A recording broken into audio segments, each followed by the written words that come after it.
हरे कृष्ण माता जी। प्रभु जी को शायद कनेक्ट करने में कुछ वक्त लगेगा। हम एक बार परपट फिर से पढ़ सकते हैं माता जी। जी प्रभु जी। हरे कृष्ण। हरे।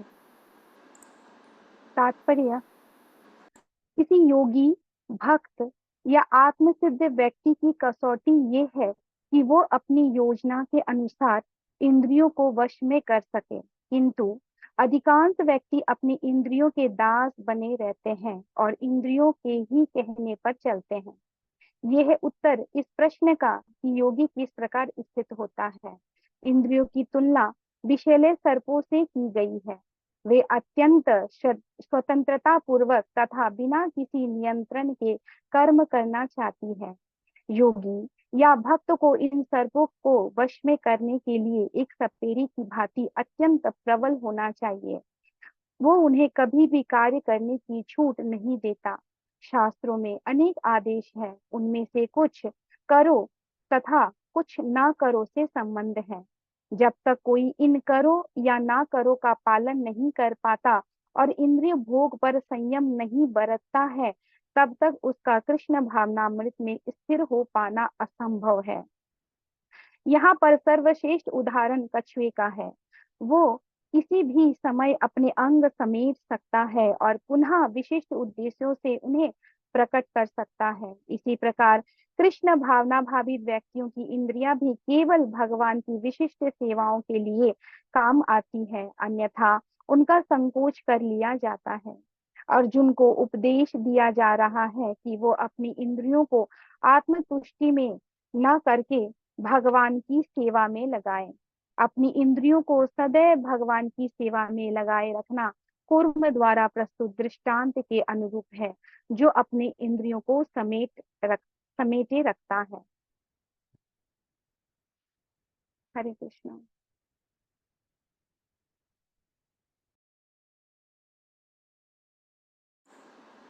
माता जी शायद प्रभु जी को ज्वाइन करने में नेटवर्क में शायद कुछ इशू आ रहा है।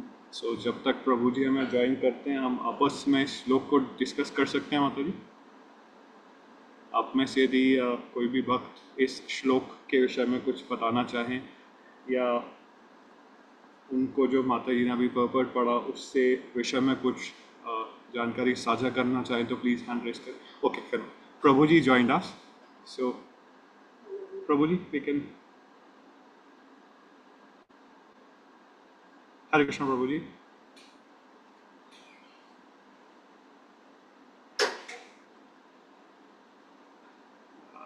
ओके प्रभु जी आपकी आवाज़ नहीं सुन पा रहे हैं प्रभु जी हम।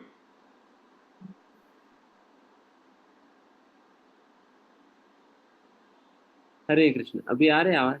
हरे Krishna Prabhu ji. Yes Prabhu ji. Really delighted to have you back Prabhu ji. Shri Govinda Govinda.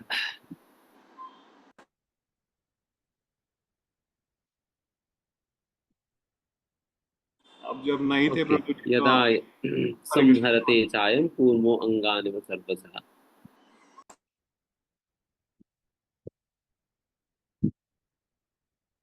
जिस प्रकार से एक कूर्म अपने इंद्रियों को कभी भी अपने वश में ले लेती है, उसी प्रकार से एक योगी भी हर समय में सतर्क रहना होता है। कभी भी उनको अपने इंद्रियों को नियंत्रण में लाना है या वापस खींच लेना है तो खींचने के लिए तैयार होना।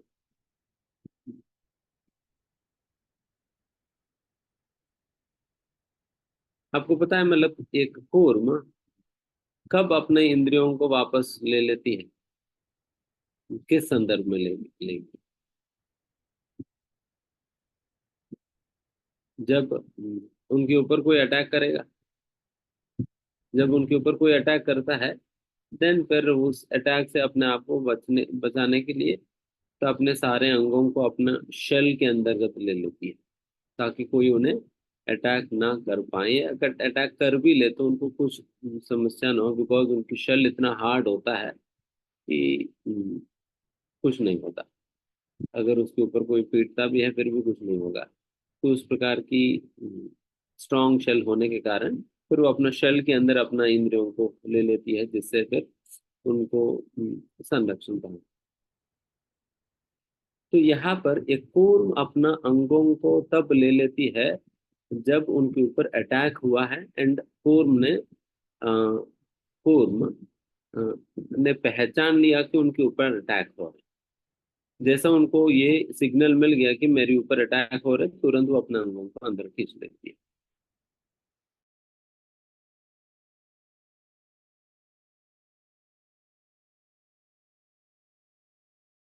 अंगों को, इंद्रियों को अंदर खींच लेना चाहिए समय आने पर।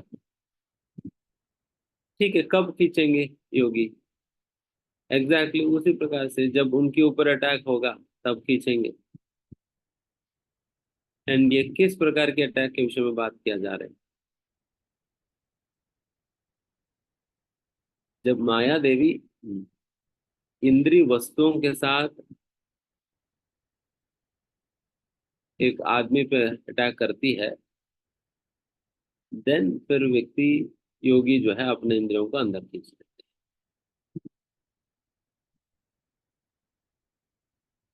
जब माया देवी जब इंद्रिय वस्तुओं के साथ हमारे ऊपर अटैक करती है तब खींचती है। अगर कूर्म को लगा कि ये मेरे ऊपर अटैक करे इसलिए उन्होंने अंदर खींच लिया, अगर हमें तो लगता ही नहीं कि वो अटैक हो रहे हैं हमारे ऊपर, तो इसलिए हम खींचते नहीं है। हमें अटैक हो रहे करके लगे तब भी तो हम खींचेंगे अंदर। हमें लगता नहीं कि अटैक हो रहा है हमारे ऊपर, तो इसलिए हम अपने आप को प्रोटेक्ट करने का प्रयास नहीं करते। तो एक योगी को तो लगता है कि उनके ऊपर अटैक हो रहा है।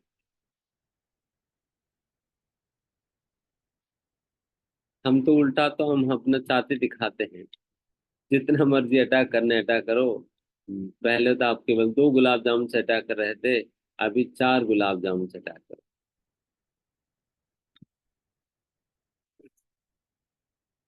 तो इस प्रकार से हमें अटैक नहीं लगता है। हमें लगता है कि गुलाब जामुन सही में गुलाब जामुन, बट गुलाब जामुन ये नहीं पता है कि ये सही में बुलेट्स है जो हमें घायल करने के लिए माया देवी प्रयोग कर रही है। तो इस प्रकार से उनको हर इंद्रिय की इंद्रिय वस्तु एक बुलेट की तरह, एक वेपन की तरह, शस्त्र की तरह दिखाई देगा। तो इसलिए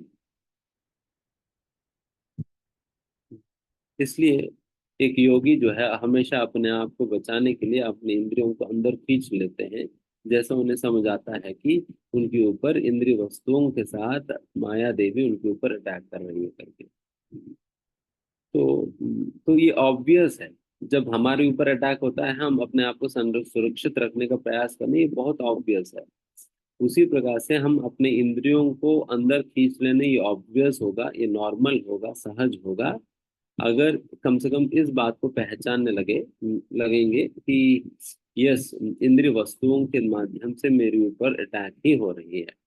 अगर इस बात को जिसने भी पहचान लिया तो फिर वो अपने आप को बचाने का प्रयास करेगा। एंड जो जो व्यक्ति पहचानता नहीं है, देन वो घायल होगा ही होगा। Because he wouldn't ever try to save himself, वो हमें कभी भी अपने आप को अम, बचाने का प्रयास नहीं करेगा, तो इसलिए घायल होगा। तभी प्रश्न ये है कि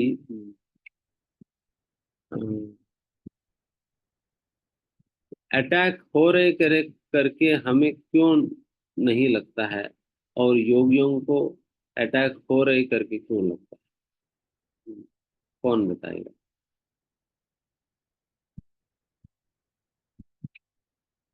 यस, संतोष में। हरे कृष्ण। माता जी प्लीज़ अनम्यूट करें। मैं आपके नहीं स्क्रीन करता। पे ऑप्शन आ रहा होगा, उसे अनम्यूट करें। यस माता जी। हरे कृष्ण प्रभु जी। सहोदर पंचांग प्रणाम। नहीं, अभी भी नहीं आ रहे।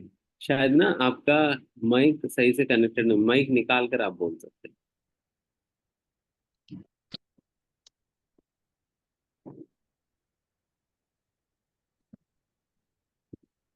अभी बोलिए।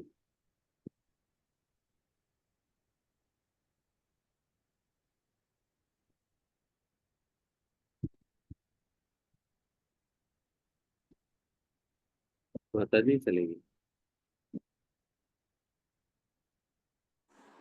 प्रभु जी, विवेक सोनी प्रभु ठीक जी है, नहीं चैट बॉक्स में बता रहे हैं कि एंजॉयमेंट और प्लेजर के लिए।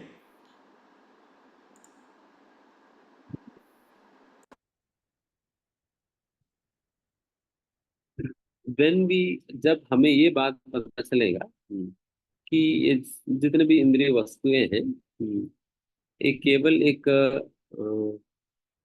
कहते हैं ना, एक वेट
आप कुछ कहना चाह रहे हैं, ऋषभ?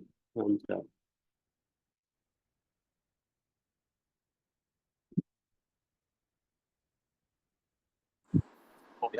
हरे कृष्ण प्रभु जी, एक्चुअली आपका जो सवाल था, मैं आपका जो प्रश्न था हरे उसका कृष्ण। उत्तर ही देना चाह रहा हूँ। एक्चुअली प्रभु जी, हमें इंद्रिय वस्तु का अटैक इसलिए फील नहीं होता क्योंकि हम ये बता दें,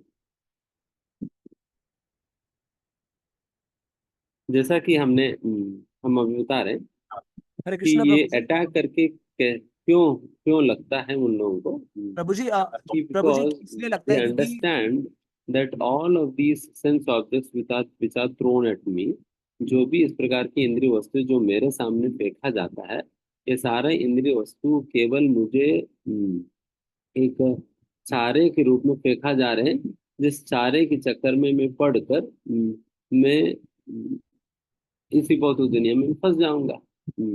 जिस प्रकार से एक चूहे को पकड़ने के लिए एक चारा जो है उस चूहे की केज में रखा जाता है, छोटा सा रोटी का टुकड़ा हो, छोटा सा कोई भी आहार की टुकड़ा वहां पर रखा जाता है, ताकि उससे खाने के चक्कर में चूहे केज के अंदर आएगी और वो फंस जाएगी।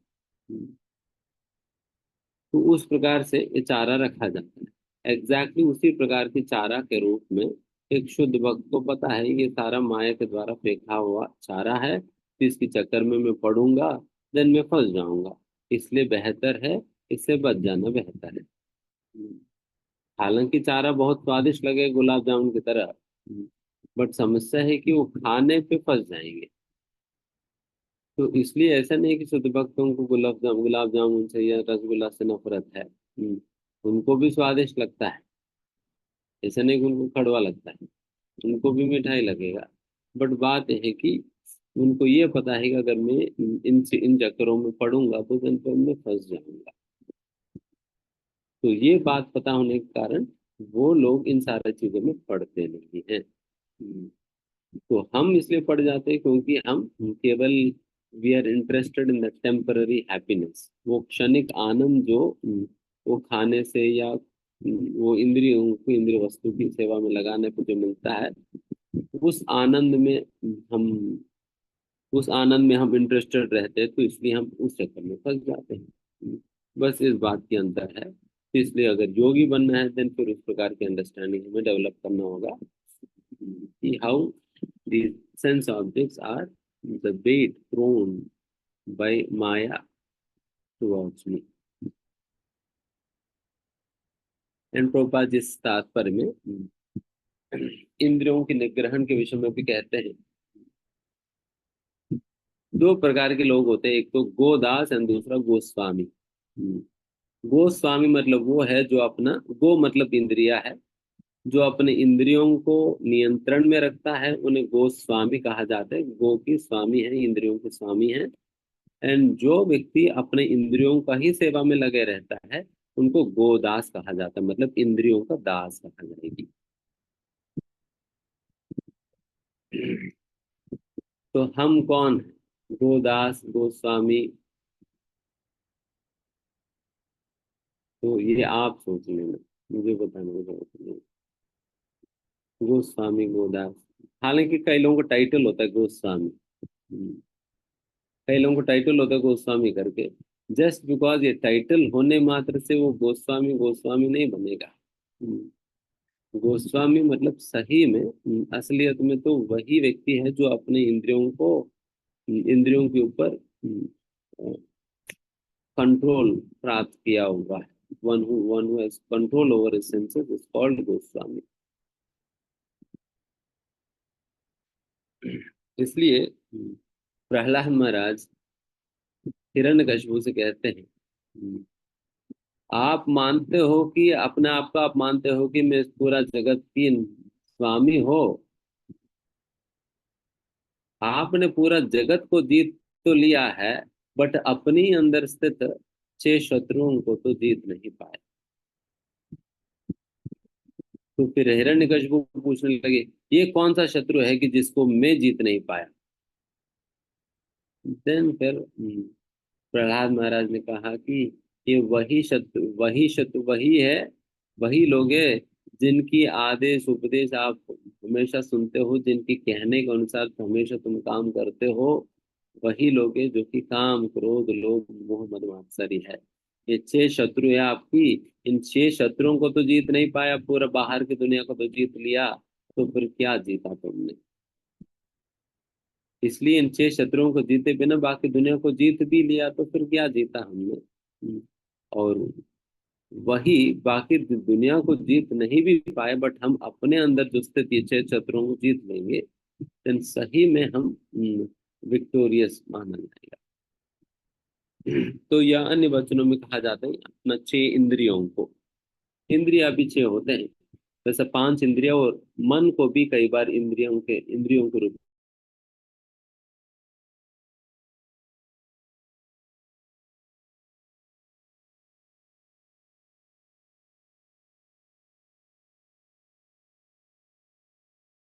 वही व्यक्ति असलियत में गोस्वामी है, वही व्यक्ति असलियत में स्वामी है, बाकी सभी दास है। इस दुनिया में चाहे कितना भी बड़ा कंपनी मालिक हो, कितना बड़ा प्रेसिडेंट हो, प्राइम मिनिस्टर कोई हो, सभी। तो इस प्रकार से समझिए। ठीक है, तो फिर आगे बढ़ते हैं।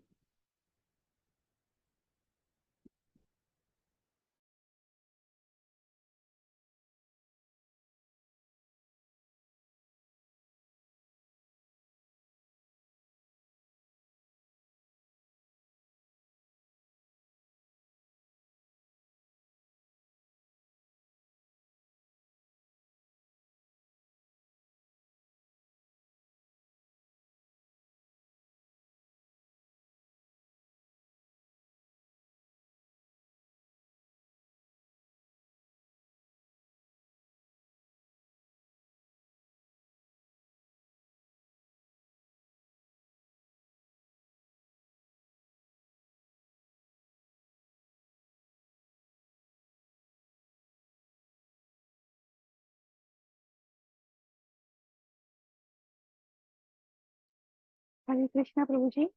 मैं तात्पर्य पढ़ूं क्या? Mataji, we can read both shloka as well as तात्पर्य, शायद प्रभु जी कनेक्ट नहीं कर पा रहे हैं।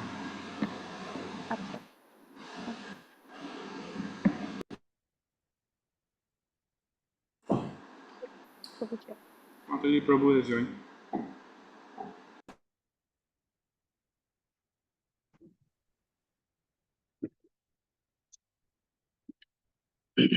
पता नहीं मेरे कंप्यूटर इंटरनेट की शायद आज वीक सिग्नल है, इसलिए अभी मैं मोबाइल से ज्वाइन किया।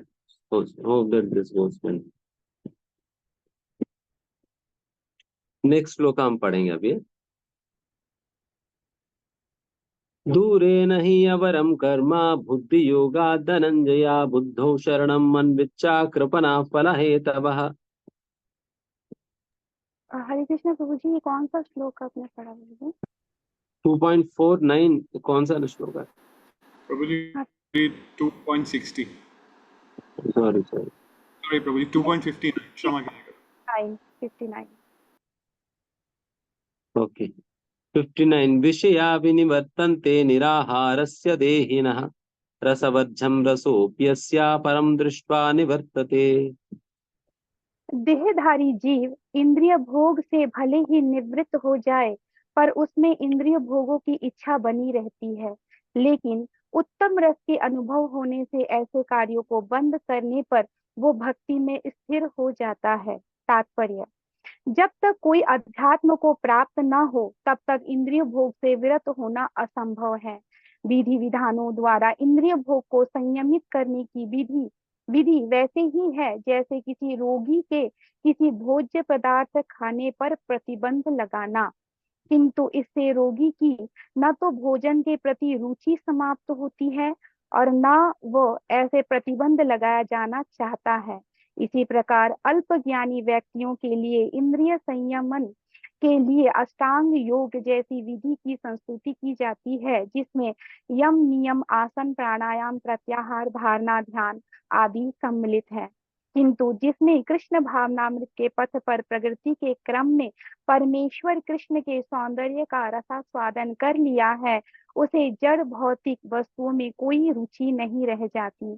अतः आध्यात्मिक जीवन में ये सारे प्रतिबंध अल्प ज्ञानी नव दीक्षितों के लिए है। ऐसे प्रतिबंध तभी तक ठीक है जब तक कृष्ण भावनामृत में रुचि जागृत नहीं हो जाती, और जब वास्तव में रुचि जग जाती है तो मनुष्य में स्वतः ऐसी बहुत वस्तुओं के प्रति अरुचि उत्पन्न हो जाती है। हरे कृष्ण प्रभु।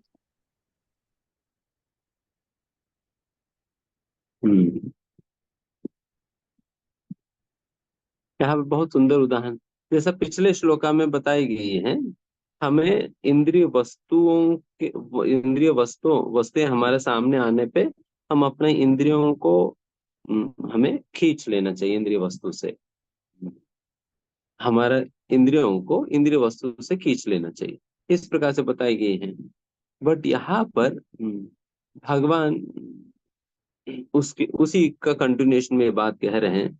देखिए, अगर इस प्रकार से खींच लेने मात्र से आप कब तक अपने इंद्रियों को इंद्रिय वस्तु से आप खींच कर पकड़ कर रख पाएंगे?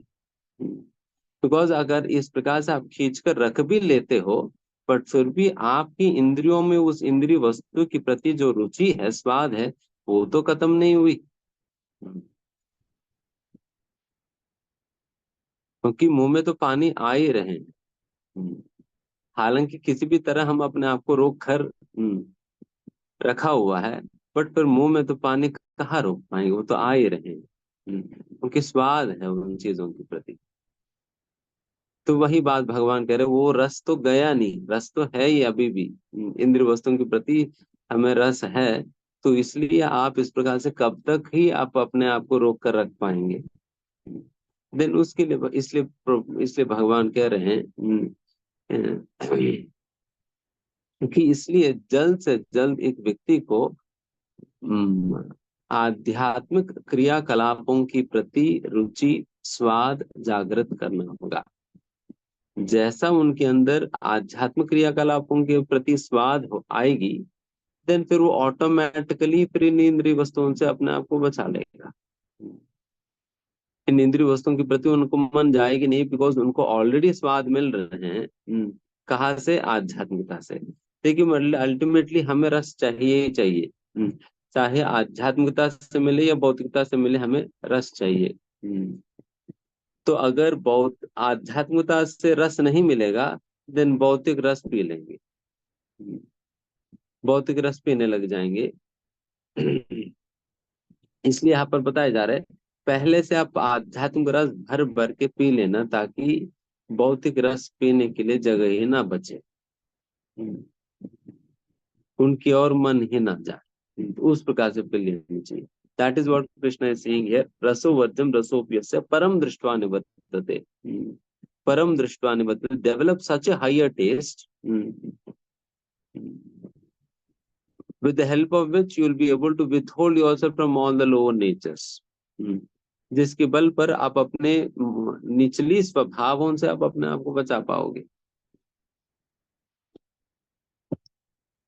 बिकॉज जब किसी को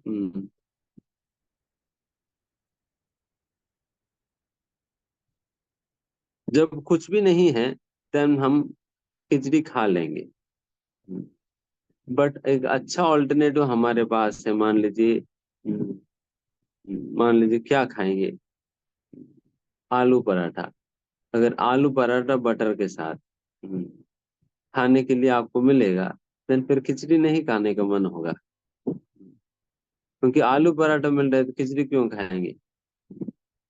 उसी प्रकार से भगवान कह रहे पहले आलू पराठा खा लेना, खिचड़ी खाने की जरूरत नहीं पड़ेगी। तो this is how higher taste develop, and ये तो सहज है। ये तो सहज है। ये अननेचुरल नहीं है, नेचुरल है। हम अपना जीवन के अंतर्गत देखते ही इस प्रकार की व्हाट यू से, इस प्रकार की चीजें हम अपना जीवन में देखते ही है। तो वही बात यहाँ पर भगवान कह रहे हैं। तो यहाँ पर जैसे प्रभुपाद जी उदाहरण भी देते हैं, बहुत सुंदर उदाहरण दे रहे हैं। जिस प्रकार से एक बीमार व्यक्ति को कहा जाता है बेटा आप ये चीज मत खाओ, क्योंकि आप ये चीज खाएंगे तो तुम्हारा बीमारी बढ़ जाएगी, तो इसलिए मत खाओ। देन फिर वो व्यक्ति कैसे तैसे उन चीजों को खाए बिना अपने आप को बचाता है। बट इसका मतलब ये नहीं हुआ उन चीजों के प्रति उनकी जो स्वाद है वो खत्म हुआ, ऐसा तो नहीं है। उनको अभी भी अच्छा लगता है, बट डॉक्टर ने मना किया कि खांसी खांसी के वक्त आपको स्वीट नहीं खाना है करके डॉक्टर मना किया, इसलिए हम नहीं खा रहे। बट स्वीट अभी भी अच्छा ही लगता है। बट जब तक आपको स्वीट इस प्रकार से लगेगा ही, तब तक कभी ना कभी आप उसमें गिर ही जाएंगे, कभी ना कभी लेकर खा ही लेंगे। अपने आप को कब तक ही रोक कर रख पाएंगे। क्योंकि एक दो दिन अगर बीमार पड़ेगा तो व्यक्ति अपने आप को कैसे भी करके रोक लेगा। बट अगर एक महीने तक खांसी चलेगा, क्या एक महीने तक स्वीट बंद कर देंगे? नहीं करने वाले हैं। हम कहेंगे प्रभु जी ये तो प्रसाद, भगवान के प्रसाद कैसे मना किया जा सकता है? एक गिरिराज गोवर्धन से मंगाया हुआ प्रसाद है तो खा लेना चाहिए। फिर कुछ ना कुछ गिरिराज जी को बहाना लेकर किसी न किसी को बहाना लेकर खा ही लेंगे। तो उससे तो बच नहीं पाएंगे। तो इसलिए यहाँ पर भगवान कह रहे हैं तो वैसा गलतियों में पड़ने के बजाय तो फिर व्यक्ति ही should develop higher taste by involving by engaging senses in in in Krishna consciousness. Krishna भावनामृत में हम अपने इंद्रियों को लगाकर उन इंद्रियों में कृष्ण भावनामृत के प्रति स्वाद जागृत करनी चाहिए, जिससे हम इन निचले रुचियों से हम अपने आप को बचा सकते हैं। तो इस प्रकार से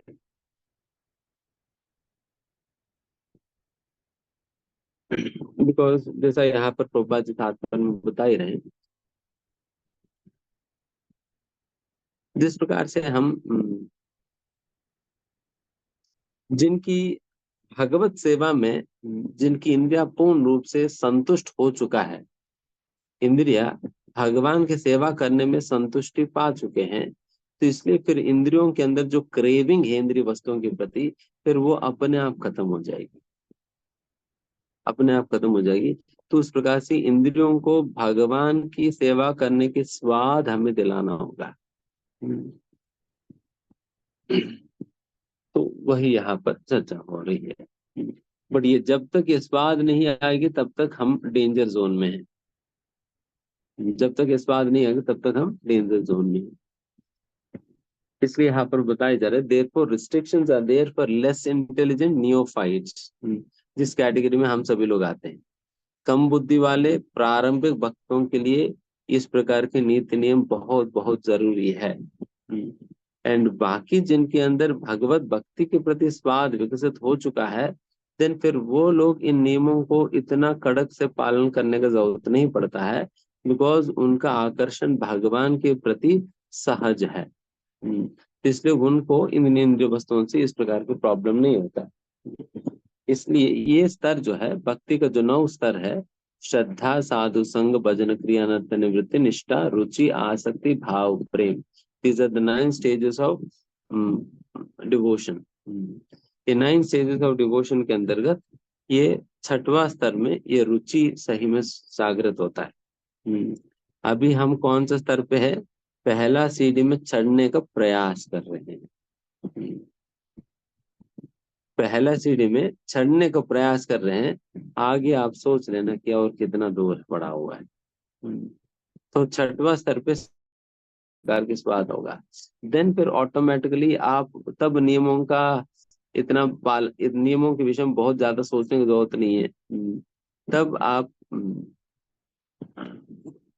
तब आपके अंदर भगवान की सेवा के प्रति सहज ही स्वाद आ चुका है। देन फिर इन सारे नियमों में पढ़ने की जरूरत नहीं पड़ता। You will raise about the ordinary rules and regulations.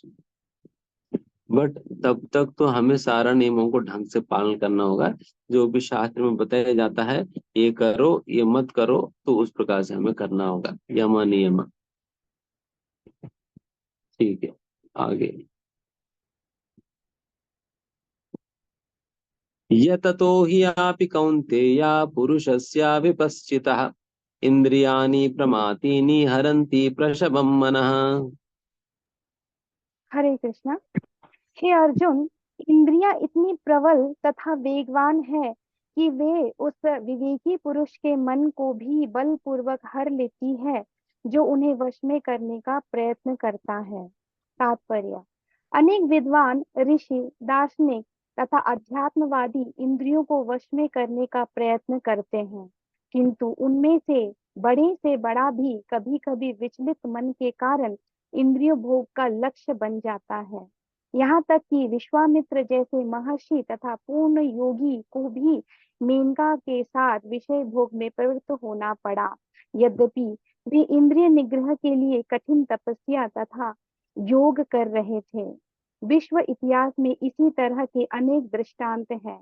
अतः पूर्णतया कृष्ण भावना भावित हुए बिना मन तथा इंद्रियों को वश में कर सकना अत्यंत कठिन है। मन को कृष्ण में लगाए बिना मनुष्य ऐसे भौतिक कार्यों को बंद नहीं कर सकता।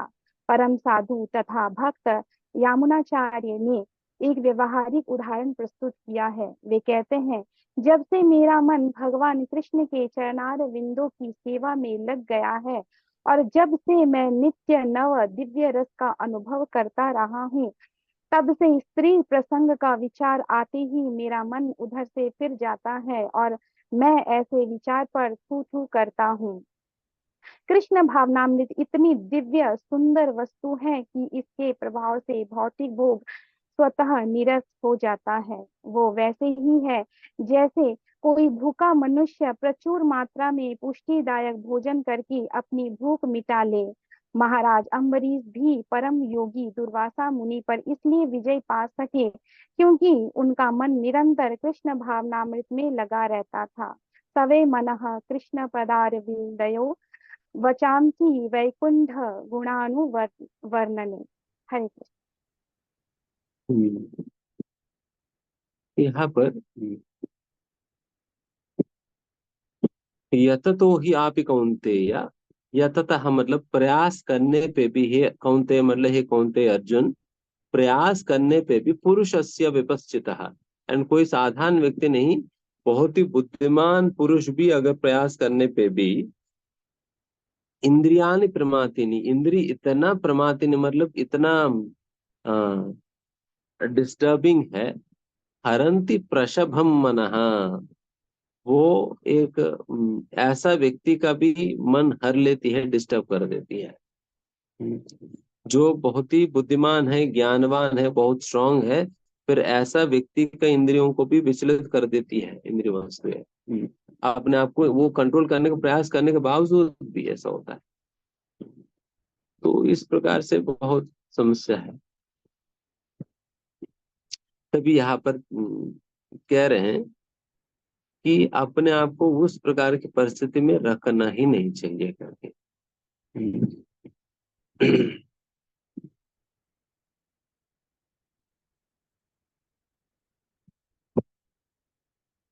जैसा यहाँ पर जैसा विश्वामित्र मुनि के विषय में भी बताई गई है, किस प्रकार से विश्वामित्र मुनि, हालांकि वे हजारों हजारों साल से तपस्या करते हुए अपने इंद्रियों को पूर्ण रूप से निग्रहण में लाने का प्रयास कर रहे हैं, बट फिर भी जैसा इंद्र ने विश्वामित्र की तपस्या को भंग करने हेतु मेनका को भेजा, एंड फिर मेनका जैसा नाचने लगी, उनकी पायल की आवाज सुनकर ही विश्वामित्र वो अपना तपस्या भंग हो गया था। तो उस प्रकार की मतलब इतने हजारों साल तपस्या करने के बाद भी एक व्यक्ति का तपस्या भंग हो जाता है। अगर जिस प्रकार से इंद्रियों को निग्रहण करनी चाहिए, अगर उस प्रकार से निग्रहण नहीं करे तो, बिकॉज हम जैसा पिछले श्लोक में बताए, कितना कब तक व्यक्ति अपने इंद्रियों को व्यक्ति पकड़कर बैठ पाएगा। इसलिए इंद्रियों इंद्रियों को जो सेटिस्फैक्शन कृष्ण भावनामृत की सेवा में जो मिलता है, वो सेटिस्फैक्शन देना ही होता है। ड्राइली उन चीजों को उनको आप पकड़ कर नहीं रख सकते हो। एंड इसलिए ही जैसा विश्वामित्र इतने हजारों साल तपस्या करने के बाद भी विचलित हो गए, बट वही हरिदास ठाकुर की परीक्षा लेने माया देवी स्वयं, हरिदास ठाकुर की परीक्षा लेने के लिए माया देवी स्वयं प्रकट होकर हरिदास हरिदास ठाकुर को एंटाइज करने का प्रयास करती है। देन हरिदास ठाकुर तो हरिदास ठाकुर वो अपने भजन में ऐसा मग्न थे, ऐसा मग्न थे कि उनको खुश नहीं कर सकी माया देवी। हालांकि वो एक वेश्या भी आती है ना, वेश्या को भी बेचते हैं ना ये लोग, जो स्मार्त ब्राह्मण हरिदास ठाकुर को, हरिदास ठाकुर के नाम खराब करने हेतु। देन वो आती है, हरिदास ठाकुर के सामने बैठ जाती है वेश्या। देन हरिदास ठाकुर कहते हैं कि देखिए तुम्हारे बाद में तब सुनूंगा जब मेरी माला पूरा होगा, तुम मेरी माला पूरा होने तक बैठ जाओ। तो उनको बिठा देते हो, ये हरिदास ठाकुर माला करने में लग जाते थे। तो माला करते थे कितने भी घंटे बीत जाए, माला पूरा नहीं होता था, क्योंकि एक आध माला तो नहीं, हमारी तरह उनको 192 माला करना होता था हर दिन। 192 राउंड करना होता था हर दिन। तो उनको बिठा देते थे। तो वो बेचारी वो सोचती थी कि ठीक है, इनकी माला होने के बाद तो मेरी बात सुनेगा करके बैठ जाती थी। तीन की माला होने तक तो बिठा देने की वजह से तो फिर वो हरिदास ठाकुर की हरिनाम वो सुनती थी। हरिदास ठाकुर के द्वारा कही गई हरिनाम सुनते रही। देन जब तक हरिदास ठाकुर की माला खत्म हुई, तब तक वो बेचारी वो थक गई है, फिर वापस चलेगी। तो फिर अगले दिन आए तो तब भी हरिदास ठाकुर माला के साथ ही दिखाई दिया। फिर उस हरिदास ठाकुर ने कहा कि आज तो कोई बात नहीं, आज माला जल्दी कर लेता, आप बैठ जाओ। तो फिर बिठा दिया। फिर वो माला करते गए एंड ये सुनते रही। एंड फिर दूसरा दिन भी खत्म हो गया, फिर वापस चलेगी। एंड फिर हरिदास ठाकुर के पास फिर तीसरा दिन आई। फिर तीसरा दिन भी यही हाल था, हरिदास ठाकुर माला करे जा रहे थे और ये बैठ रही थी और सुन रही थी। एंड लास्ट में वेश्या ने कहा, हरिदास ठाकुर जी आप ही क्यों अकेला माला करते हो, हमें भी माला दे दो, हम भी माला करेंगे, हम भी माला करेंगे। एंड ये वेश्या इनके हृदय मतलब हरिदास ठाकुर के नाम जब सुनकर इनकी हृदय में ऐसा परिवर्तन आएगी कि फिर वेश्या हरिदास ठाकुर से प्रार्थना करने के बाद हरिदास ठाकुर से कही कि हरिदास ठाकुर जी, मैं बहुत गलत विचार लेकर मैं आपके पास आई हूँ। मेरी इस गलती के लिए मैं आपसे क्षमा मांगती हूँ, मैं कितना बुरी हूँ, जिसके लिए मैं आपसे क्षमा मांगती हूँ। मैं आपसे प्रार्थना करती हूँ कि आप मुझे इस हरिनाम दीजिए, जिससे मैं भी इस हरिनाम जप कर सकूं, करके ये प्रार्थना करती है। एंड हरिदास ठाकुर से प्रार्थना करने के बाद ये वेश्या वापस घर जाती है। घर जाकर जितना भी संपत्ति उन्होंने इकट्ठा किया, सारा संपत्ति वो ब्राह्मणों को इधर उधर बांट देती है।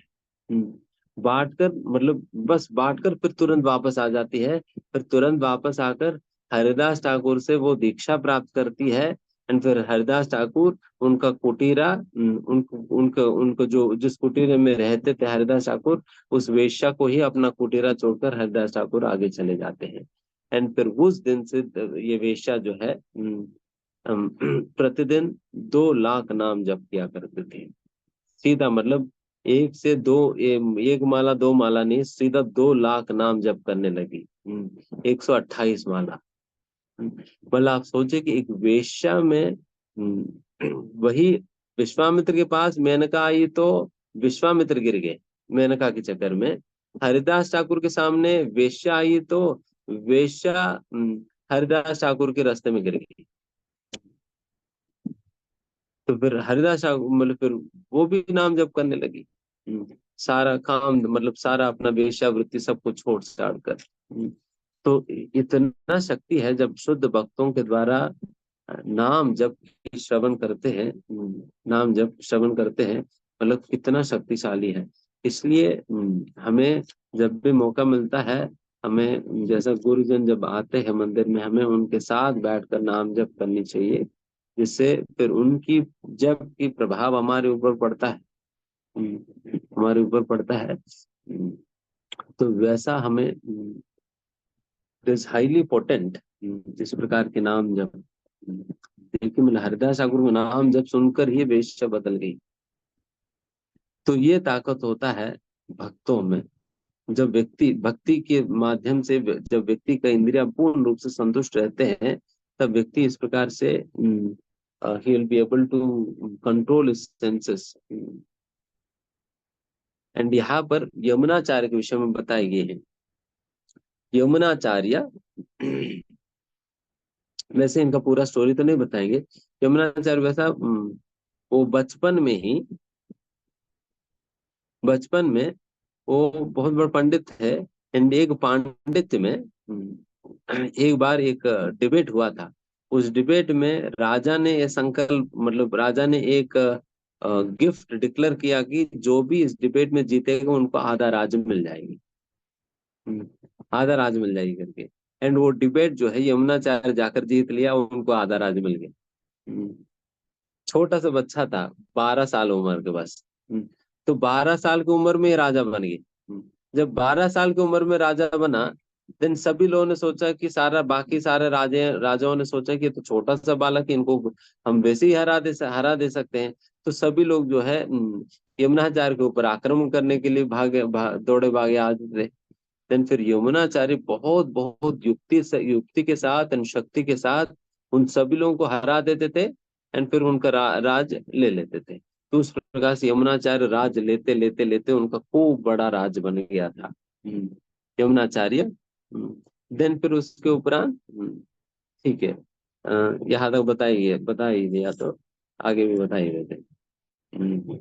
यमुनाचार्य इतना बड़ा राजा बनने के बाद देन फिर उनकी गुरु का कृपा उनके ऊपर होता है। देन फिर वो उनका गुरु जो है यमुनाचार्य के गुरु बहुत एक युक्ति के साथ यमुनाचार्य को उनके राज्य से बाहर लेकर आते हैं। फिर यमुनाचार्य को भक्ति का स्वाद दिलाते हैं उस यात्रा के दौरान। एंड फिर वो जो स्वाद भक्ति का मिला है, फिर वो मिलने के बाद वो अपना राज वापस लौटा ही नहीं, एंड वही जाकर बहुत बड़े यमुनाचार्य बने, जो कि आगे जाकर रामानुचार्य का गुरु बनते हैं। एंड वैसे यमुनाचार्य जब उनके साक्षात्कार हुई, देन फिर वो इस प्रकार से कहते हैं यद अवति मम चेत कृष्ण पदारविंदे नव नव रस धामानि उद्यताम रंतुमासीत। अभी जब मैं भगवान श्री कृष्ण की चरण कमलों से निकलता हुआ अमृत के आस्वादन में प्रतिदिन करता हूँ, जो कि हर दिन ही इसमें नयापन है। हर दिन ही भगवान की श्री चरण कमलों से निकलता हुआ अमृत का स्वाद जो है नया नया ही लगता है। और इतना ये जो स्वाद है उसकी वजह से अभी के समय पर अगर मेरी मन में अगर कभी भी तद अवधि बत नारी संग में स्मर्यमाने मतलब जब नारी संग की स्त्री संग की स्मरण भी आता है मेरे मेरे मन में, देन फिर तुरंत मेरे मुंह में वो थूक आता है, उनके ऊपर थूकने का मन होता है। तो उस प्रकार से थूक करके मैं थूक देता हूँ करके बताते हैं। मतलब देखिए, वही चीज जब पहले लोगों को स्वादिष्ट लगता है, कोई भी वस्तु, इंद्रिय वस्तु जो पहले स्वादिष्ट लगता है, बाद में उसके प्रति स्वाद नहीं रह जाता। जिस प्रकार से एक जब कोई आदमी सुअर की योनि में रहता है, मल खाने में तो उनको खूब आनंद आता है, उनको मल खाने में खूब आनंद आता है, बट वही जीव जब मनुष्य योनि में प्रवेश कर जाता है, वो उस मल को देखकर उनको थूक आता है। एग्जैक्टली उसी प्रकार से ही, जिस प्रकार से हमारा चेतना एलिवेट होने पे मल की प्रति एक घृणा आई है, मतलब एक थूक देते हैं, उसी प्रकार से ही जैसा हम साधारण मनुष्य की योनि से हम एक दिव्य चेतना में हम प्रवेश करेंगे, दिव्य चेतना में, भगवत चेतना में प्रवेश करेंगे। एक पशु चेतना से मनुष्य चेतना में आने पे मल बहुत ही गंदा लग रही है, तो उसी प्रकार से ही मनुष्य चेतना से भक्त की चेतना में, दिव्य चेतना में, कृष्ण चेतना में जब हम चले जाएंगे, देन फिर इंद्रिय वस्तुएं हमें वैसे ही खराब लगेगा, थूकेंगे उसके ऊपर, उसके ऊपर थूकेंगे, वही भावना यहाँ पर रमना चाहेगी। तो उस समय तो हमें खींचेगी, खींचेंगे नहीं। पहले तो सुअर की योनि में जब हम थे, तब तो मल जहां जहां होता था हम खींच जाते थे, मल की वजह से हम खींच जाते थे, बट अभी तो कोई आकर्षण ही नहीं मल के प्रति, उल्टा हम थूकते हैं। उसी प्रकार से भक्तों को भी थूक आता है, इंद्रिय तृप्ति की विषय सुनकर ही। So this is the kind of realization he was expressing.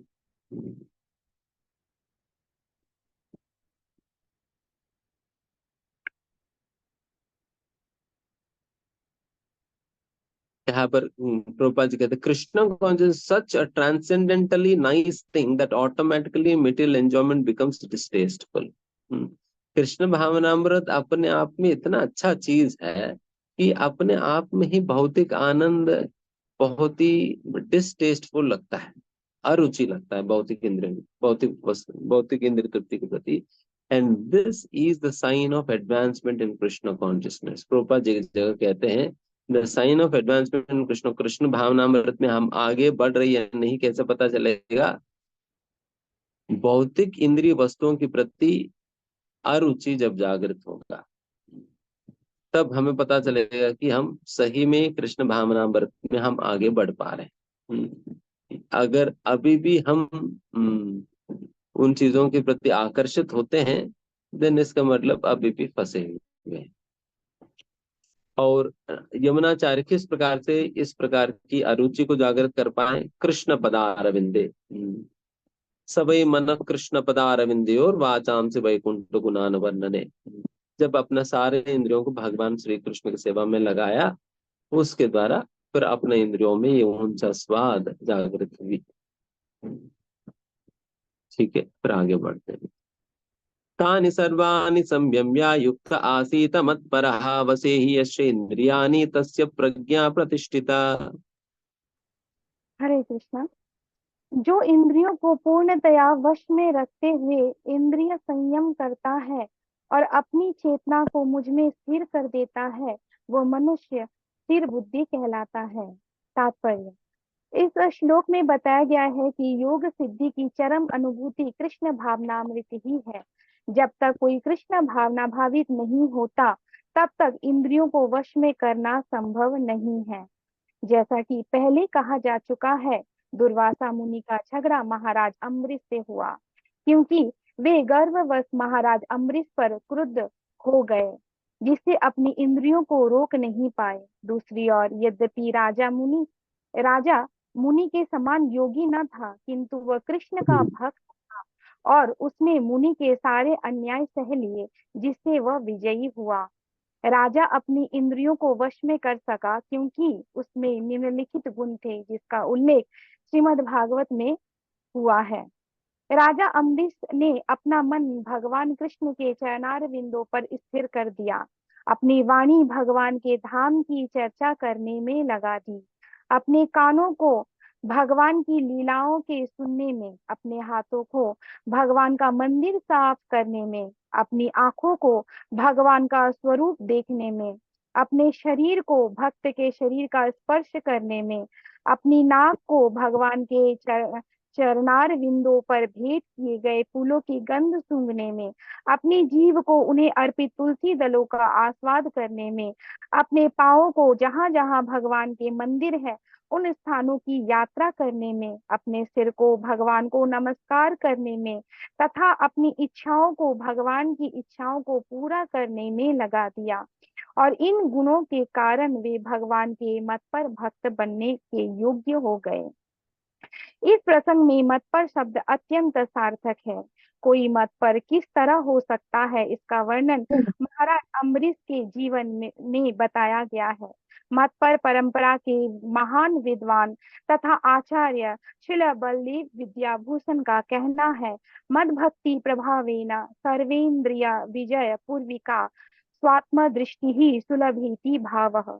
इंद्रियों को केवल कृष्ण की भक्ति के बल से वश में किया जा सकता है। कभी कभी अग्नि का भी उदाहरण दिया जाता है। जिस प्रकार जलती हुई अग्नि कमरे के भीतर की सारी वस्तुएं जला देती है, उसी प्रकार योगी के हृदय में स्थित भगवान विष्णु सारे मलों को जला देते हैं।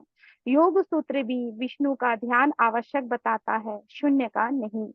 तथाकथित योगी जो विष्णु पद को छोड़कर अन्य किसी वस्तु का ध्यान करते हैं, वे केवल मृग मरीचिकाओं की खोज में वृथा ही अपना समय गवाते हैं। हमें कृष्ण भावना भावित होना चाहिए, भगवान के प्रति अनुरक्त होना चाहिए। असली योग का यही उद्देश्य है। हरे कृष्ण।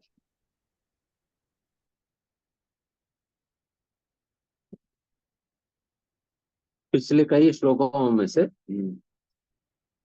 केवल इंद्रिय निग्रहण के संबंध में ही बात किया जा रहा है। बिकॉज इंद्रिय निग्रहण वैसा कृष्ण भावनामृत के अभ्यास के लिए बहुत ही जरूरी है। अगर इंद्रियों को निग्रहण किए बिना के भक्ति करने का प्रयास करे तो फिर क्या होगा ना, ये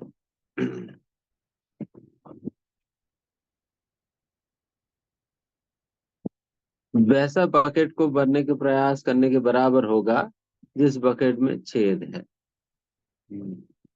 जिस बकेट में छेद है वैसा बकेट को भरने का प्रयास करने के बराबर होगा।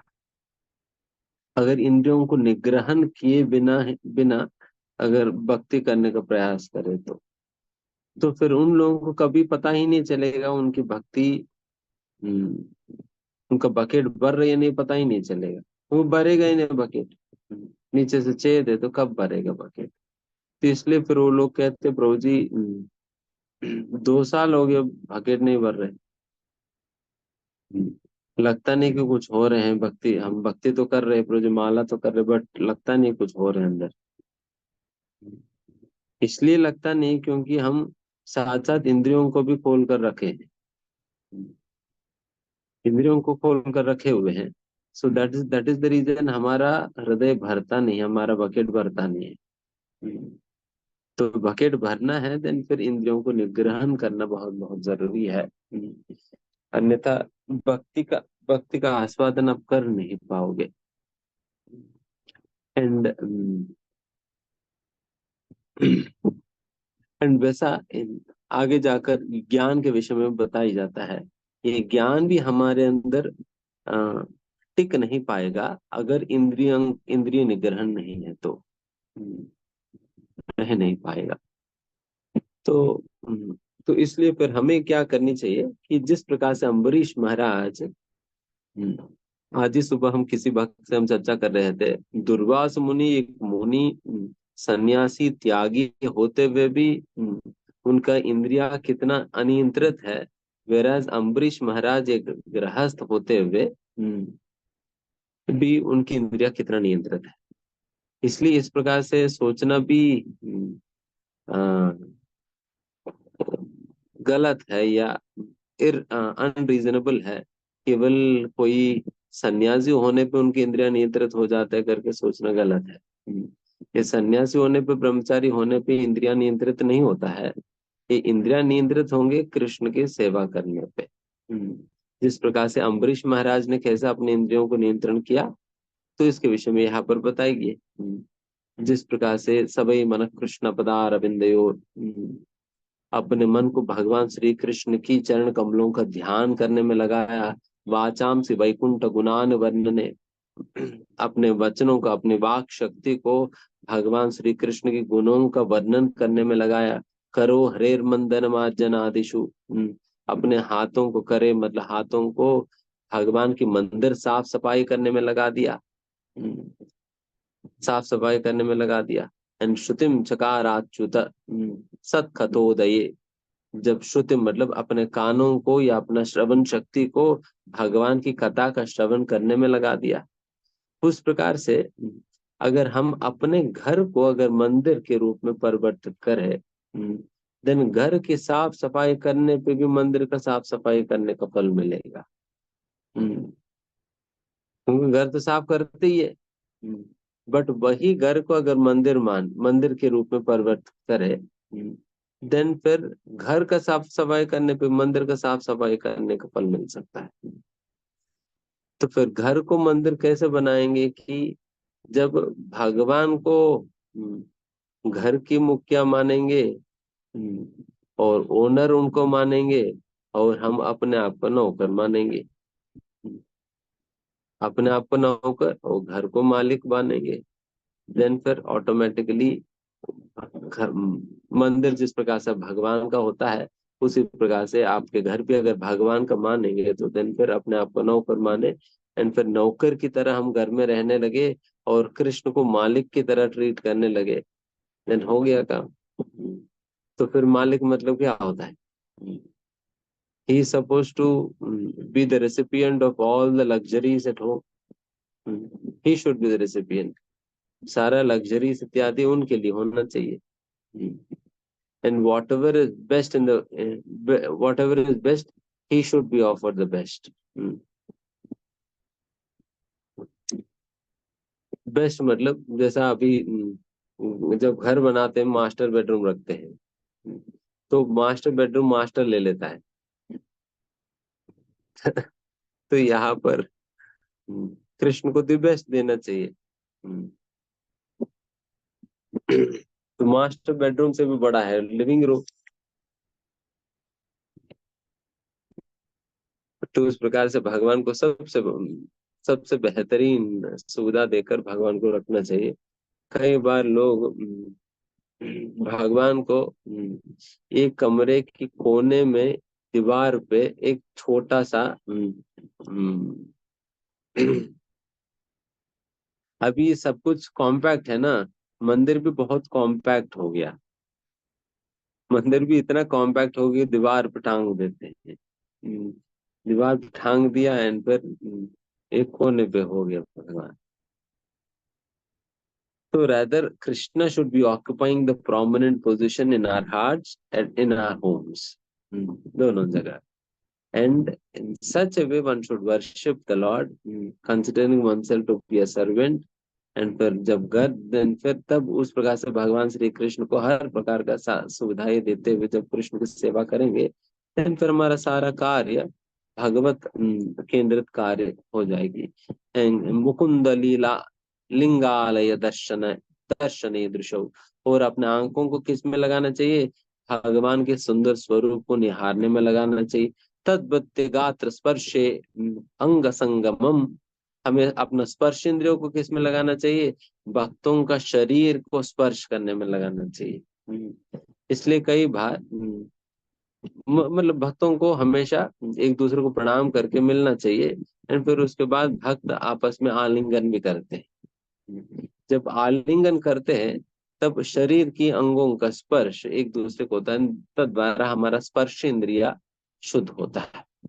स्पर्श इंद्रिय शुद्ध, एक तो भगवान के शरीर का स्पर्श करने पे एंड भक्तों के शरीर के स्पर्श करने पे। और या नहीं तो आपको कभी कैसे भी मौका मिले तो अगर भक्तों का शरीर का मसाज करने का मौका मिले तो मसाज करे, चरण दबाने का मौका मिले तो चरण दबाएं। तो इस प्रकार से हमारा शरीर, उनकी शरीर के स्पर्श करने पे हमारा शरीर शुद्ध होता है। गात्र स्पर्शे अंग संगमम, अंग संगमम मतलब इस प्रकार से होता है। घ्राणम च तत्पाद सरोज सौरभे, घ्राणम, एंड अपना नासिका को किस में लगाना चाहिए? पाद सरोज सौरभे, शुद्ध भक्तों को या भगवान की श्री चरण कमलों में अर्पण किया हुआ फूलों का सुगंध सूंघने में हमें अपना नासिका को लगाना चाहिए। एंड श्रीमद तुलस्या रसनाम तदर्पिते, एंड भगवान की श्री चरणों में अर्पण किया हुआ तुलसी का सुगंध लेने में लगाना चाहिए। मतलब ये हालांकि लगता है कि बहुत ही ट्रिवियल चीजें लगता है, भगवान का अर्पण किया हुआ फूलों को सूंघने में वो कौन सा बहुत बड़ी बात है, बट ये बहुत ट्रिवियल लगता है, बट बहुत पावरफुल है। ट्रिवियल है, बहुत सिंपल येट पावरफुल है ये सारी चीजें। क्योंकि जैसा उदाहरण के लिए पूरा भागवत में एक छोटी सी कथा आता है चतुर कुमार की। चतुर कुमार जो कि मायावादी थे, वो भक्त कैसे बने? केवल और केवल जब भगवान की दर्शन करने जब वैकुंठ आ रहे थे, उस वैकुंठ से उनको भगवान के चरणों पे अर्पण किया हुआ तुलसी दलों का सुगंध उनकी नासिका में गई। केवल उस सुगंध जाने पे उनके अंदर सारा मायावादी की भावना खत्म हो गई एंड वो भक्त बन गए, केवल तुलसी दलों को सूंघने मात्र से। हमें लगता है तुलसी दल को सूंघने से क्या हो जाएगी, बट क्या हो जाएगी देख लेना। क्या हो गया इनके साथ। Similarly, all the impersonal tendencies within the heart can be eradicated simply by smelling the transcendental smell of the tulsi, tulsi offered onto the lotus feet of the Lord. केवल तुलसी दलों को सूंघने मात्र से इस प्रकार से होता है। एंड पादो, एंड अपने चरणों को किस में लगाना चाहिए? पादो हरे क्षेत्र पादानुसर्पणे, अपने चरणों को भगवान की धाम घूमने में लगाना चाहिए। भगवान की धाम में जाते हैं ना, फिर वहां पर जब हम एक जगह से दूसरा जगह पर हम पैदल चलते हैं, तद्वारा हम भगवान की सेवा ही कर रहे हैं। पादव हरे क्षेत्र, हरे क्षेत्र मतलब भगवान श्री हरि का क्षेत्र मतलब क्या है? वृंदावन, मथुरा, हरिद्वार, इस प्रकार के क्षेत्रों में। तो इसलिए कई भक्त लोग तो प्रयास करते हैं कि नंगे पैर चलने का, जिन जिन के लिए संभव हो तो फिर नंगे पैर चले, नहीं भी कम से कम तो सही। बट वही घर पे बैठे बैठे रहेंगे तो फिर कहाँ हरे क्षेत्र पदानुसर्पण होगा। तो इसलिए जब भी कुछ यात्रा वात्रा होता है, लोगों को चलना चाहिए, चलने पे दिन फिर आपकी ये वाली सेवा होगी। पादो हरे क्षेत्र पादानुसर्पणे, एंड शिरो ऋषिकेश पादाभिवंदने, एंड सिर को कहाँ पर कैसे लगाना चाहिए भगवान की सेवा में? ऋषिकेश पादाभिवंदने, ऋषिकेश भगवान श्री कृष्ण को नमन करने में अपना सिर को लगाना चाहिए। इसलिए जब भी हम भगवान श्री कृष्ण के सामने जाते हैं, अपना सिर झुकाकर हमें साष्टांग दंडवत प्रणाम करके उनको प्रणाम करनी चाहिए। शिरो ऋषिकेश पादाभिवंदने, कामम चदास्येन तो काम काम्यया, एंड अपनी काम वासनाओं को कैसे भगवान की सेवा में लगा सकते हैं? अपने काम वासनाओं को भगवान की इच्छाओं को पूरा करने की इच्छा करने के माध्यम से हम अपना काम वासनाओं को भगवान की सेवा में लगा सकते हैं। So we also desire what we desire, we desire to fulfill the desires of the spiritual master. गुरु की इच्छाओं को पूरा करने की इच्छा हम करते हैं। तो इससे फिर काम वासनाओं से परे चले जाएंगे। We do not have any independent, we do not maintain any independent desires. कोई स्वतंत्र इच्छाएं मेंटेन नहीं करते हैं। My desire and my prayer is only to enable इसलिए भगवान के सामने भी जब हम जाते, भगवान से भी यही प्रार्थना करते, भगवान मुझे ऐसा समर्थ बनाइए, सक्षम बनाइए, ऐसा गुण दीजिए, ऐसा शक्ति दीजिए जिससे मैं अपने गुरु का सेवा कर सकूं। अपने गुरु का सेवा कर सकूं। I am in my own capacity, I am not able to fulfill the instructions of my spiritual master. मैं अपने दम पे मैं अपने गुरु के वचनों को पूरा तो नहीं कर पा रहा हूँ। मैं इसलिए आपसे प्रार्थना कर रहा हूँ ताकि मुझे उस प्रकार की शक्ति प्रदान करे, बुद्धि प्रदान करे, ऐसा सुविधा प्रदान करे जिससे मैं अपने गुरु की वचनों को, गुरु की इच्छा को पूरा करके उनको प्रसन्न कर सकूं। And this sort of a desire is above all काम, all lust, हर प्रकार की काम वासनाओं से परे है। एंड ये तो उत्तम श्लोक जनाश्रया रति ही। एंड इस प्रकार की भावना जिनके अंदर है, जो अभी तक जो वर्णन किया है, एंड वही व्यक्ति असलियत में भगवान का, श्री कृष्ण के भक्त कहलाने लायक है। तो अभी समझ में आया भगवान की भक्ति कैसे किया जाता है। तो अपने सारे इंद्रियों को भगवान की सेवा में कैसे कैसे लगा सकते हैं। Actually this is the perfection of each of the senses we are awarded. हमें जो भी इंद्रियां दी गई, उन सारे इंद्रियों का काम ही ये है। कान किस लिए दिया गया? कृष्ण के विषय में नहीं सुनेंगे तो सुना क्या जीवन में? सारा कचरे की न्यूज सुना हुआ है। और भगवान श्री कृष्ण के रूप को नहीं देखा है तो फिर देखा क्या हमने? सही में देखने की चीज है तो भगवान का स्वरूप है। इसलिए एक श्लोका में, भागवत में कहा जाता है, नित्यम निरीक्षमानानाम यद्यपि द्वारकौकसाम नावित्पन्ति ही दृशः स्त्रियो धामांगमच्युतम।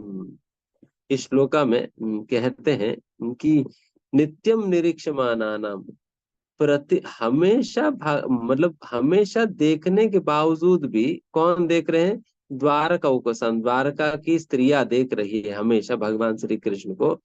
कह रहे कि हमेशा हम भगवान श्री कृष्ण को देखते ही है, पर चाहे पता नहीं कितना भी कृष्ण को देखे, ना भी तृप्यंती, वो तृप्ति होता ही नहीं है। जितना भी देख के लगता है कि और देखा जाए, और देखा जाए, और देखा जाए, ना भी तृप्यंती ही दृशः, उनको देखने में हमें संतृप्ति ही नहीं होता है। दामांगम अच्युतम, इतने सुंदर अंग है भगवान श्री कृष्ण की। एक एक्चुअली भगवान कृष्ण की एक एक अंग बिल्कुल परफेक्टली तैयार की गई तो नहीं कह सकते हैं, हमारा तो तैयार किया हुआ है, इतना परफेक्ट है। कोई भी एक अंग आप उठा लीजिए, कई कई लोगों का ना, अगर उनकी आंखें सुंदर है तो नाक खराब होगा, नाक सुंदर है तो मुंह खराब होगा, मुंह सुंदर है तो गला खराब है, गधे की तरह होता है। तो कुछ ना कुछ गड़बड़ होता है। अगर सब कुछ सुंदर है तो फिर बाल नहीं होगा। कुछ ना कुछ गड़बड़ी होता है, सब कुछ परफेक्ट नहीं होगा। अगर वही मैं एक बार सोच रहा था इसी विषय में कि अगर सब कुछ परफेक्ट है तो केवल कृष्ण में है। कृष्ण की नाक भी परफेक्ट है, आंख भी परफेक्ट है, बाल भी परफेक्ट है, मुंह भी परफेक्ट है, दांत भी परफेक्ट है, हर चीज परफेक्ट है। अगर कई लोगों का अगर बाकी सब कुछ ठीक है, दांत टूटा हुआ होता है, देन फिर देखा नहीं जाएगी, तो फिर क्या करें? कितना व्यक्ति अपने आप को मेकअप कर लेगा इशारा छुपाने के लिए? कृष्ण को मेकअप करने की जरूरत ही नहीं पड़ता। कृष्ण को मेकअप करने की जरूरत ही नहीं पड़ता, वो स्वाभाविक रूप से वो सुंदर है। एक समय पर तो व्रज में यशोदा मैया से कहते हैं व्रजवासी की, यशोदा मैया कृष्ण को आप इतना श्रृंगार क्यों करती हो? इतना श्रृंगार क्यों करती हो? इतना श्रृंगार करने से क्या हो रही है कि आप कृष्ण के सौंदर्य को आप ढक दे रहे हैं। कृष्ण के सौंदर्य को ढक दे रहे हैं। कृष्ण की श्रृंगार करने पे कृष्ण की सौंदर्य उल्टा ढक जाता है। ढक जाता है कृष्ण को, कृष्ण के सौंदर्य को ढकने के लिए उन्हें कपड़ा वपड़ा पहनाया जाता है, आभूषण पहनाए जाते हैं, सब कुछ इसलिए पहना जाता है ताकि कृष्ण की सौंदर्य को ढक जाए, ढक दे। नहीं तो फिर किसी का आंख लग जाएगी। तो इसलिए ढक दिया जाता है ताकि कुछ आंख न लगे। तो उस प्रकार से इसलिए भगवान को कहा जाता है भूषण भूषणांगम करके कहा जाता है। भूषण भूषणांगम मतलब आभूषणों का आभूषण है भगवान। जैसा कि कोई भी आभूषण क्यों पहनता है, क्योंकि आभूषण पहनने से वो सुंदर लगेगी, इसलिए आभूषण पहनते हैं। इसलिए हमारा सौंदर्य को जो बढ़ाती है, इसलिए आभूषण कहते हैं उसे। बट आभूषणों की सौंदर्य बढ़ाने वाले कृष्ण होते हैं। अगर आभूषण को कृष्ण के शरीर में पहनाया जाए देन आभूषण सुंदर लगेगा। पहले उतना सुंदर नहीं लगता है जितना सुंदर कृष्ण के शरीर में पहनने के बाद लगता है। तो इसलिए उनको भूषणम भूषणांगम कहा जाता है, इतना सुंदर है कृष्ण। तभी यहाँ पर कहा जा रहा है नित्यम निरीक्षमाना। हम नित्य प्रतिदिन भगवान श्री कृष्ण के दर्शन करने के बावजूद भी हमें उन्हें देखने का ही मन होता है।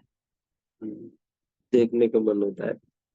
एंड ये लोग इतने मन से भगवान के श्रृंगार भी करते हैं ना, बहुत मन से करते हैं। खास करके बाल बाल जो है, यशोदा मैया पूरा सोने के आभूषण वगैरह पहना पहना कर उनको श्रृंगार करके बेचती है। एंड जैसा कृष्ण वृंदावन के जंगल में प्रवेश करते हैं तो ये सारे ग्वाल बाल क्या करते हैं, कृष्ण ये सारे आभूषण ठीक नहीं लग रहे। तो एक एक आभूषण निकाल देते हैं एंड फूलों से आभूषण बनाकर पहनाते हैं। मतलब कान की कुंडल निकाल देते हैं एंड एक मोगरा से छोटा सा ईयर रिंग बनाकर पहना देंगे हाथ। फिर कंठी माला नेकलेस निकाल दिया, फिर वहा के लिए फूल माला पहना दिया। तो मुकुट निकाल दिया, फूल का मुकुट पहना दिया, पत्तों से वगैरह बना हुआ मुकुट पहना दिया। तो उस प्रकार से सारा श्रृंगार दोबारा बदल जाता है।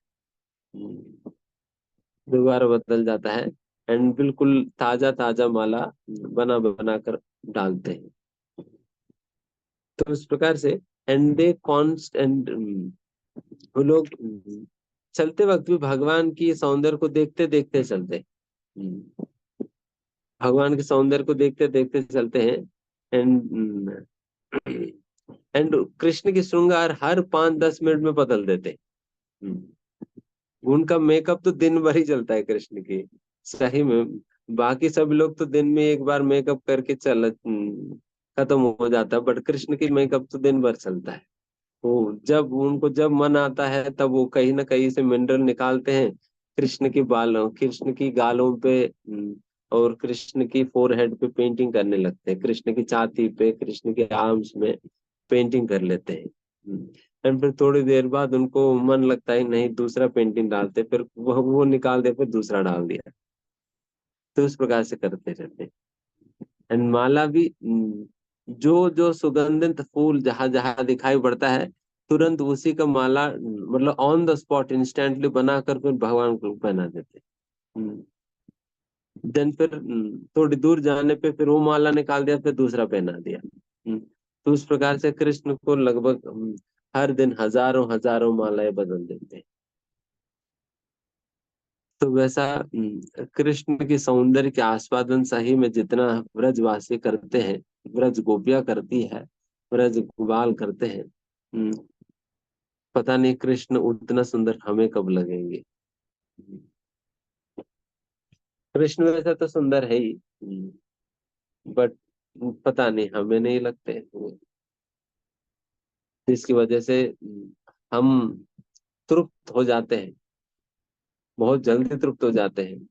2 मिनट देखकर तो तृप्त हो जाते हैं, 5 मिनट देखकर तृप्त हो जाते हैं, हफ्ते में एक बार दर्शन करके तृप्त हो जाते हैं।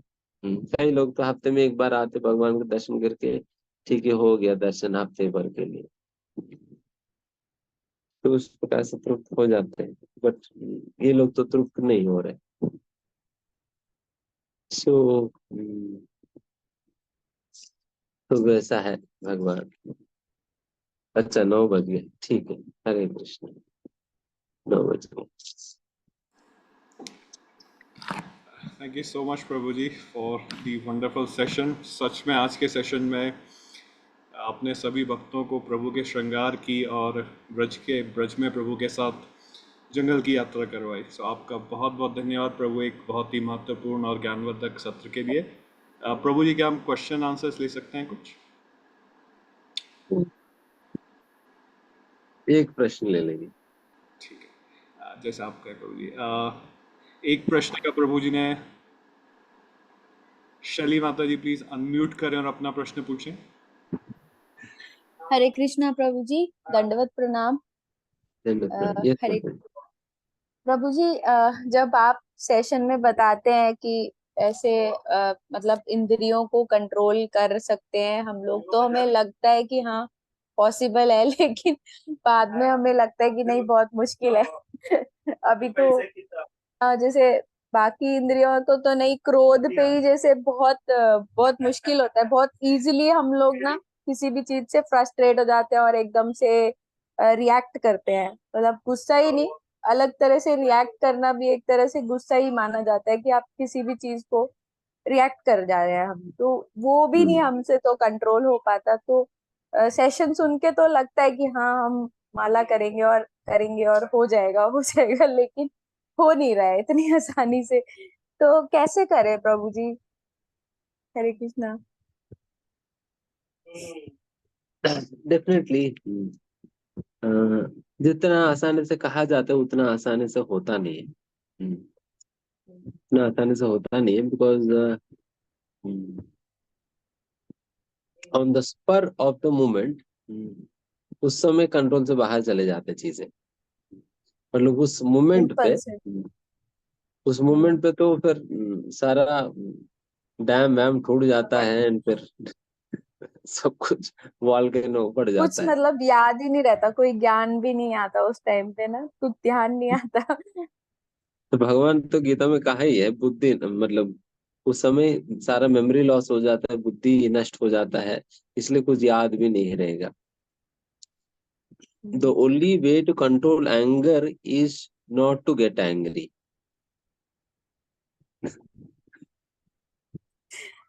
The only way to control anger is to stop getting angry. And how do we stop getting angry? That is the secret. जैसा जैसा हम अपने आप को सत्व गुण में स्थित करेंगे, वैसा वैसा गुस्सा ही नहीं आएगा, क्योंकि गुस्सा आने के बाद आप कंट्रोल नहीं कर पाएंगे। गुस्सा आने के बाद कंट्रोल नहीं कर पाएंगे। हमें सबसे पहले गुस्सा ही नहीं आने देना चाहिए। एंड गुस्सा कैसे हम आने नहीं देंगे? हम अपने आप को सत्व गुण में स्थित करके, by situating ourselves in mode of goodness. And mode of goodness में अपने आप को सिचुएट करने के लिए मोड ऑफ गुडनेस के संबंधित सारे चीजें हमें अपनाना होगा। उस प्रकार के आहार हो, उस प्रकार के वेशभूषा, उस प्रकार की सब चीज। जैसा भगवत गीता की 14, 15, 16 चैप्टर्स में इसी का डिस्कशन है। 3 मोड्स ऑफ नेचर, सत्वगुण में कैसे अपने आप को सिचुएट कर सकते हैं। तो उसके अनुसार सत्वगुण में अपने आप को स्थित करना ही सोल्यूशन है। और गुस्सा आने के बाद तो कुछ याद ही नहीं रहेगा, तो फिर क्या कंट्रोल करेंगे ना। कुछ याद रहेगा तो देन फिर हम नॉलेज उपयोग करेंगे, बट नॉलेज ही यूज में नहीं आता उस समय। इसलिए गुस्सा आने के बाद उसको कंट्रोल नहीं कर पाएंगे, गुस्सा आने से ही बचना होगा। आने से बचने के लिए अपने आप को सत्वगुण में स्थित करना सोल्यूशन है। ओके। जी प्रभु जी, धन्यवाद प्रभु जी। हरे कृष्ण। हरे Krishna. Thank you so much, Mataji, for that wonderful question, and thank you so much, Prabhuji, for that lovely explanation. Rishabh प्रभु जी, आज प्रभु जी ने सिर्फ एक ही प्रश्न का समय दिया है, तो क्षमा कीजिए, आप अपना प्रश्न लिख लें, अगले सत्र में पूछें, ज़रूर प्रभु जी से हम उसका आंसर लेंगे। सो आइए हम सब एक बार हरे कृष्ण महामंत्र बोलकर प्रभु जी का आज के सत्र के लिए धन्यवाद करते हैं और साथ ही प्रभु जी के उत्तम स्वास्थ्य की कामना करते हैं। हरे कृष्णा कृष्णा कृष्णा हरे Hare, Hare Ram Ram Ram, Hare Hare. Thank you so much, Prabhuji. So with this, we have come to an end for today's session. आज जैसे प्रभु जी ने हमें बताया कि हमें आध्यात्मिक प्रगति के लिए जो उसका सबसे ज़रूरी पार्ट होता है, जो हमें सबसे ज़रूरी प्रयास और वो हम कर सकते हैं जब हम अपने सेंसेस को श्री कृष्ण के श्री चरणों में उनकी सेवाओं में लगाएं। डेफिनेटली हमें उनकी कृपा अवश्य प्राप्त होगी। आइए हम सभी एक बार अनंत कोटि वैष्णव वृंद के श्री चरणों में प्रार्थना करते हैं कि हम सभी की भक्ति में उन्नति प्रगति के लिए अपनी कृपा बनाएं, और इसके साथ आज के सत्र का समापन करते हैं। वाञ्छाकल्पतरुर्गश्च कृपा सिन्धुएव च पतितानां पावनेभ्यो वैष्णवेभ्यो नमो नमः। Hare Krishna Krishna Krishna Hare Hare, Hare Rama Rama Rama Hare Hare. Thank you so much. आप सभी के एसोसिएशन के लिए आप सभी का बहुत बहुत धन्यवाद। शुभ रात्रि। हरे कृष्णा।